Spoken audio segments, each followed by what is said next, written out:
This is the Inclusive Voice, a series by GenCED to create a platform for minority groups to air their views and participate in governance and democracy.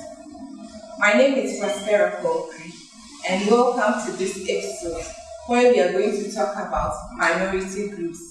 So, who are minority groups? Minority groups are groups that are either outnumbered or disadvantaged due to their either economic status or access to power, and sometimes they are also outnumbered.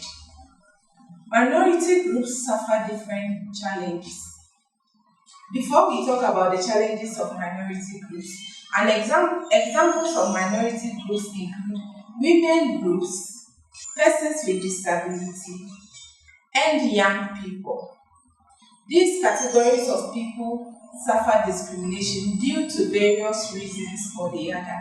One of those reasons why these people suffer this discrimination include cultural norms, stereotypes based on gender and sometimes age for the youth, financial limitations or economic limitations, political limitations, why they do not wield enough political power to be part of decision-making process.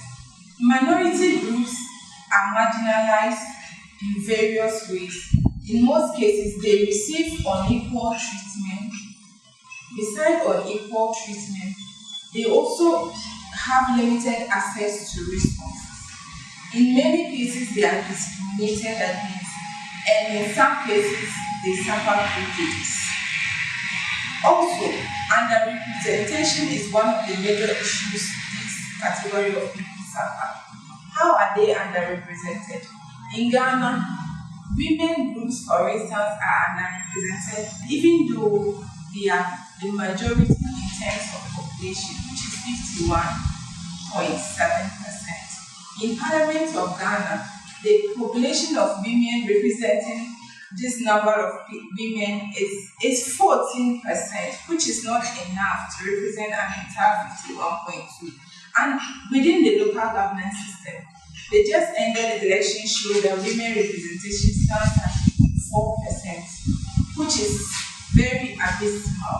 When it comes to youth representation, the figures are equally very low, and persons with disability they suffer more because there is no even data talking about their representation.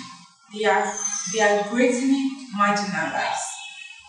Under access to resources, this category of people lack access to resources, in that they lack network, they lack accessing spaces that can help them grow. So minority groups normally face many challenges. In Ghana, some of the challenges minority groups face include stereotypes and discrimination.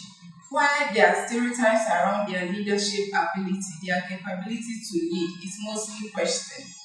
And another challenge they suffer is the issue of access to resources.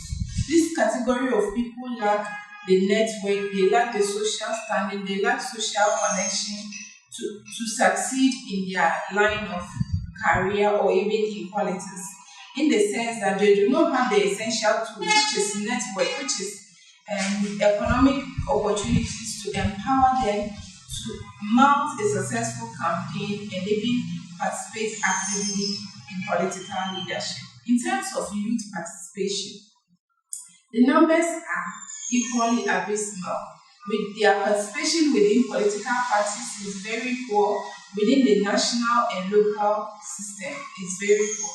And persons with disability situation is quite worse when it comes to Ghana because the data is not even there to speak to the issues. So it makes it difficult to actually argue for the concerns and challenges that people with disabilities face. It is important to include minority groups in democratic process for many various reasons. One, which is the issue of democracy advancement, in the sense that every aspect of society should be part of the democratic process, be it as voters or as candidates or people who enjoy the process of democracy. So for democratic advancement, all these aspects of society should be involved, which include women, persons with disability, as well as within a democracy when persons with disability, young people, and women are included. They serve as role models to younger people coming up. Besides becoming role models to younger persons with disability are encouraged to participate actively in every process that has to do with democracy. Also, decision making, in that as every aspect of society is included in decision making, the quality of the decision becomes better as people are all represented to bring to share their opinions on a particular issue to come out with a better solution.